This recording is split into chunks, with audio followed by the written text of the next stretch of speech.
It's Skillbyte here, and I just had the 30-day checkup on my paint protection film completed. It's November 18th. I think I can finally say that everything is done in repairing the Miata from that little bump on July 2nd. Yeah, I said July 2nd and November 18th. A few months to get all this fixed from just a little tiny bump. Working with some good companies. They treated me well and got everything good back to new.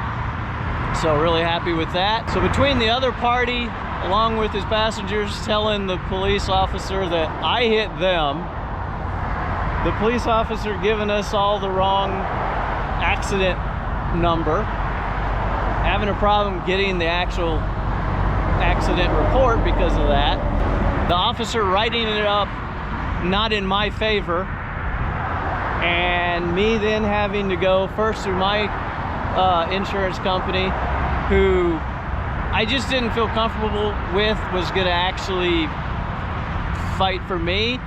So ended up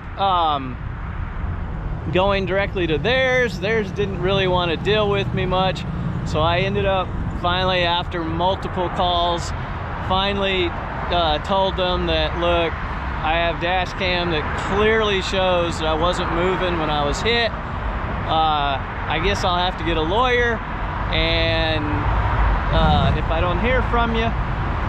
And then finally I heard from them.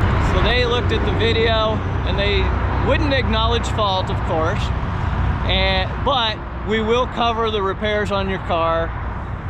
Then waiting to get into the actual repair company took another week or two, and well, a week to get the estimate, another week to get in to get it fixed, then waiting on parts. The only parts that were needed was the left front turn signal indicator there in the fender. Well, actually it's in the bumper because that got cracked, but that part of course was back ordered and took a while. And then have to wait like 30 days for the paint to cure before you can get the paint protection film put on, and all this. It's been a challenge to maintain my sanity during this time, I have to say, but thankfully I think I can close the chapter on this one and say everything is good and we're back to like new condition again, and I'm happy. So anyway, hope you enjoyed that. If so, please like, subscribe, comment, and good luck with yours.